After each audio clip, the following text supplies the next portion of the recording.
Hi, I'm Bob Dittmer, and this is Explorations in Public Relations. In this short series of video presentations, we explore and examine the practice of public relations today. Today we're going to be talking about how you use public relations to promote a city. How do you bring conventions and visitors to a city? And our guest today is Chris Gahl. Chris is the Director of Communications with the Indianapolis Convention and Visitors Association. Chris, thanks for joining us. Pleasure to be here, Bob. Thank you. Well, Chris, tell me, what is it that you do that brings people to a town like Indianapolis? We are a fairly good-sized town, and we're a very serious convention town.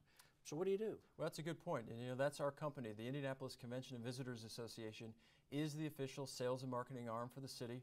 We're charged with driving tourism, and tourism is big business. I think a lot of Central Indiana residents don't realize that more than 21.9 million people deliberately plan to come to Indianapolis each year, and they leave behind $3.5 billion in visitor spending. Forbes magazine just ranked us as one of the top 20 most visited cities in the United States. So we see a lot of tourism, but when you look at marketing a destination and driving tourism, it's very competitive. I can imagine. In recent years, we've competed with St. Louis, Louisville, specifically Chicago, but the expansion of the convention center, new stadium, hotel growth means we're in a new competitive set. We're competing with San Diego. We're competing with Los Angeles, believe it or not, Denver, San Antonio, etc. So we have a team of 60 people that promote and market and sell the city every day, all day. We have a Washington, D.C. office. We have a Chicago office. And our marketing budget as a whole is $13 million. And we do a slew of paid media in the form of online print, a lot of traffic reads to reach that leisure consumer. And there are 10 cities within the United States that Indianapolis sees its lion's share of visitors from. And Chicago is the #1 market. We just got research back from Smith Travel Research showing that Chicago produces about 80% of our leisure tourism. Really? And so we've been pouring more and more geo-targeting related messages into the Chicago market. We're doing a new partnership with Expedia. If someone is looking for family-friendly vacations, keywords on sports destinations, they'll be served up an Indianapolis banner ad. And we're seeing a higher amount of click-through rates, specifically with this new geo-targeting campaign we're doing in the Chicago market. And so when you think about tourism, what attracts people to a destination? What does it take to bring tourists to a place like Indianapolis in the middle of America's heartland? Sure. 60% of our tourism comes from conventions. It's big business for us. Attracting these large mega conventions to come and bring their delegates. You know, we just wrapped up National FFA convention, our largest convention. But when you look at the leisure side, we're talking about the world's largest children's museum, which is here in Indianapolis. Certainly with the Indianapolis Motor Speedway celebrating the centennial of the Indy 500, which happens to be the world's largest single-day sporting event, we have this sports culture and this sports-related tourism that we really promote and push out. We've hosted more Final Fours than any other city in the nation.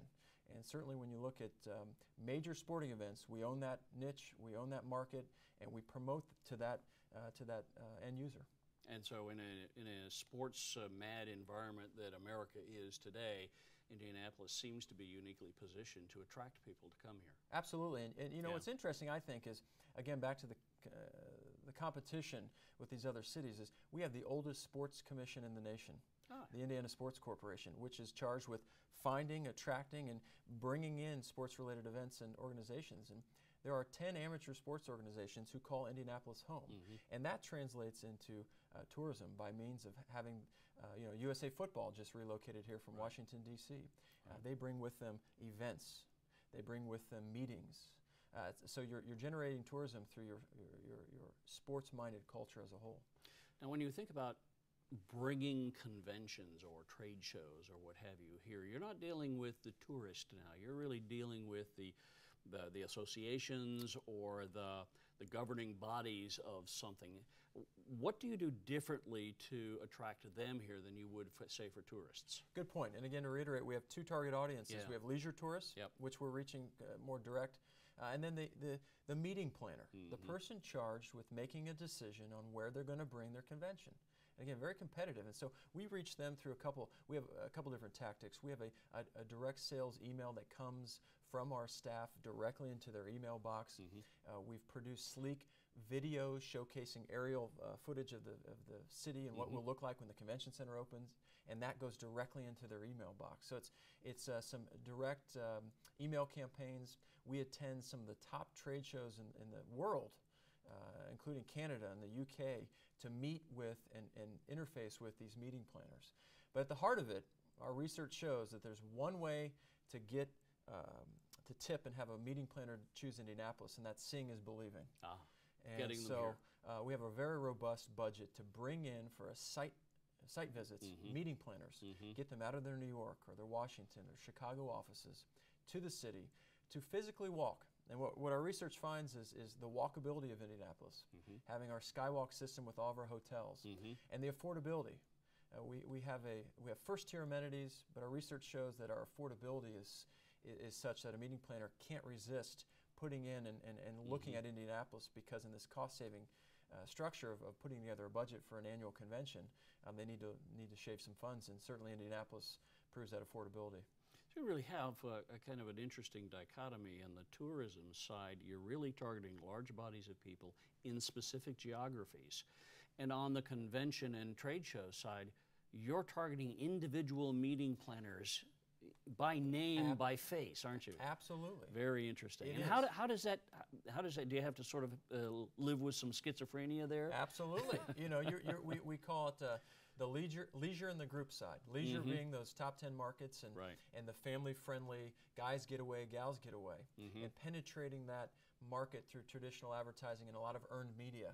We spend a lot of time pitching stories about what you can do and see in Indianapolis to that leisure segment. And then we switch to the group side, to that meeting planner, and really taking the time to understand the demographics of where they're physically and then the person, because it's really selling one person on a destination and marketing to them. And so we have a lot of different ways we do that. And a lot of convention and visitor bureaus don't have a large of a staff as we do. So we're very fortunate. We even have an in-house video production person who can tailor videos directly to a meeting planner, and we can send them directly into their mailbox and arm them with some key messages. So it's a very fascinating but very competitive business here in tourism. I'm sure.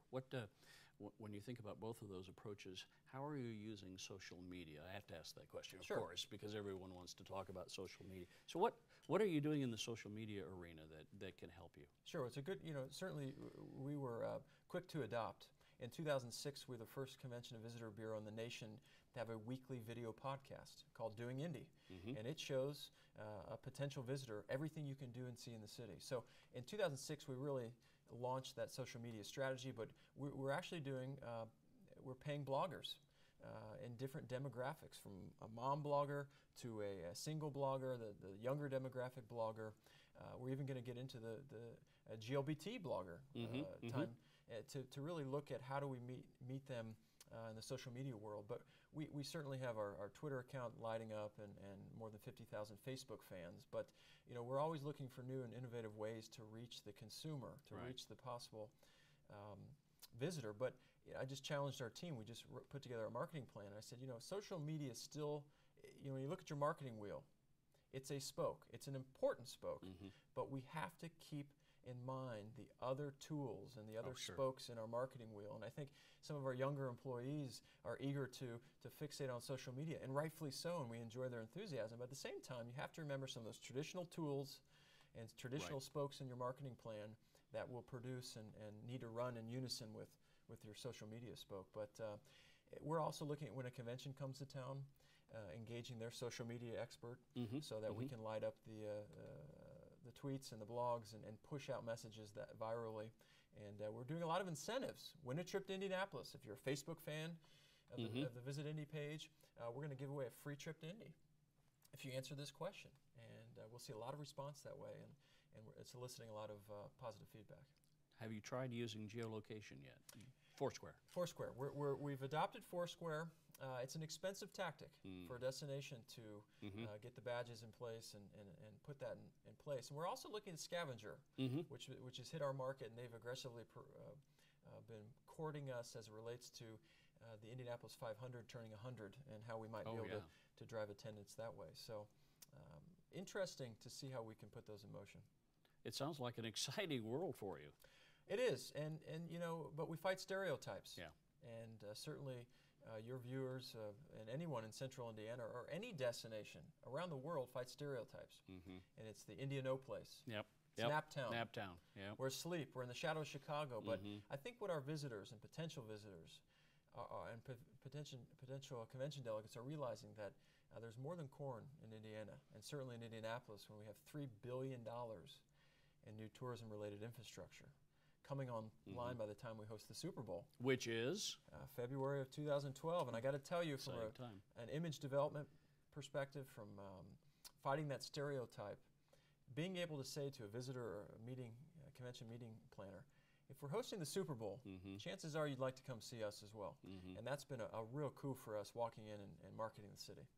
Chris, we're going to keep following that Super Bowl story. That's truly exciting for our city, isn't it? It's $125 million in visitor spending, 180,000 people slated to come here. But it's the 3,500 journalists who will be holed up in their hotels and inside the Indiana Convention Center's media room, eager to tell the world what they're doing here in the city. And we're already in weekly meetings discussing how we take advantage of this platform that is the Super Bowl, specifically with those 3,500 journalists. Exciting. We're going to talk more about that. Absolutely. Chris, thank you. Thanks for having me on. My pleasure. Thank you for joining us today on Explorations in Public Relations. As you heard, keep coming back because we're going to talk more about this and more about the Super Bowl 2012 as we continue.